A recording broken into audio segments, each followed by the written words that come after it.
Estamos na nossa leitura 4x4 nos capítulos 2, 3, 4 e 5 de 2 Samuel. No capítulo 2, Davi é feito rei de Judá.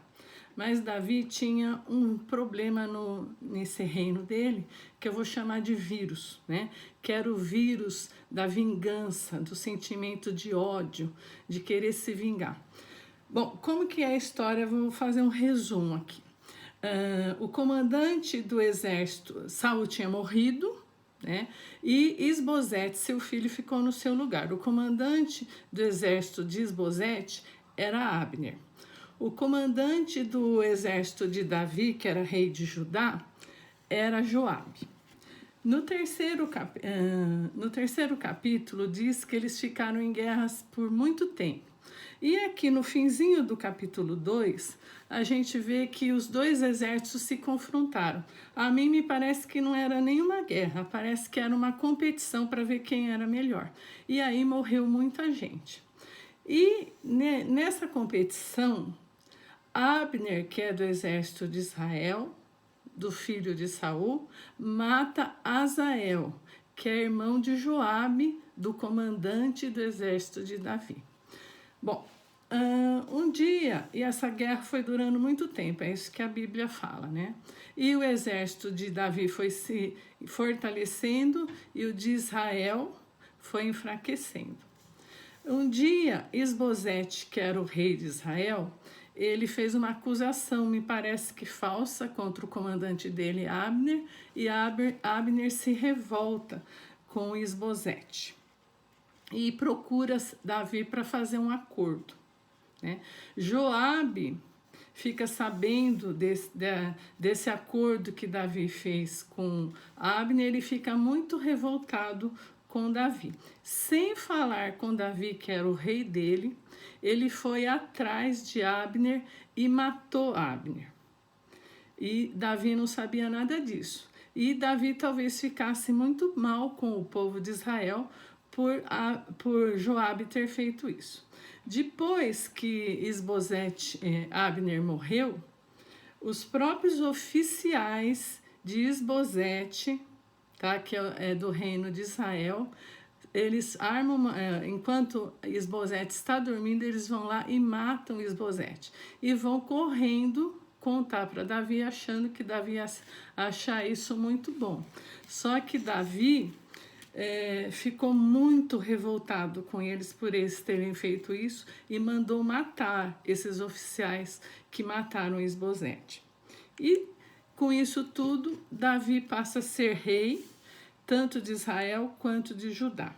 Pela maneira como ele tratou com justiça toda essa situação, como ele fez para consertar toda essa situação, porque fizeram esses assassinatos sem o consentimento dele, no capítulo 5:12, Davi fala assim: Davi entendeu que o Senhor o havia confirmado como rei de Israel e que por amor ao seu povo estava fazendo o seu reino progredir.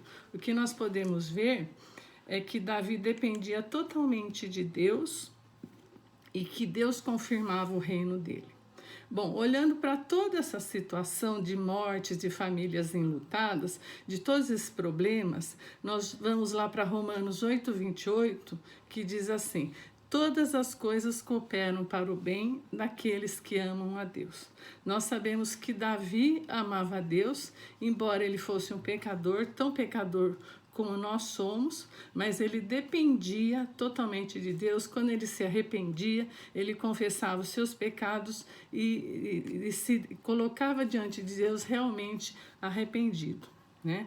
E às vezes, quando nós temos tantos problemas como Davi teve, a vida toda de Davi ele teve muitos problemas, ele foi perseguido, ele teve muitas guerras.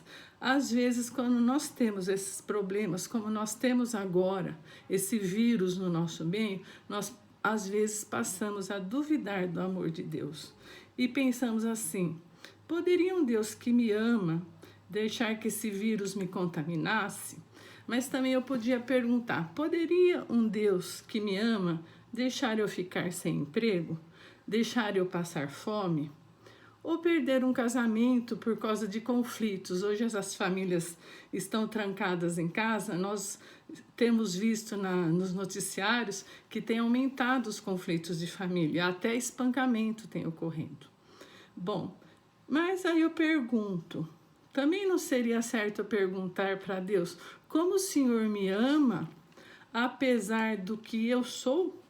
Na realidade, diante das catástrofes da vida, seja ela, por exemplo, eu ser diagnosticada positivo para o vírus, para o Covid-19, ou abandonada por quem me ama, temos dois caminhos a seguir. Nós podemos duvidar de Deus ou podemos crer no que Ele diz. E Deus diz que Ele faz que todas as coisas contribuam para o nosso bem. Ele é o agente e nós somos os receptores. Não podemos esquecer que Deus também nos diz para sermos prudentes como a serpente. Desta forma, prudência e fé andam juntas. Confiar no que Deus diz nos livra do desespero. Ser prudente também revela fé e sabedoria, que vem de Deus. A sabedoria e a fé vêm de Deus. Que hoje nós possamos viver com fé e prudência. Deus nos ama tanto para nos acolher como estamos, como somos, e pode nos fortificar nele. Vamos continuar confiando, dependendo e consultando e se colocando nas mãos de Deus, como Davi sempre fez, e ele foi considerado o homem segundo o coração de Deus. Que nós também possamos ser como Davi, considerado segundo uma pessoa conforme o coração de Deus. Amém?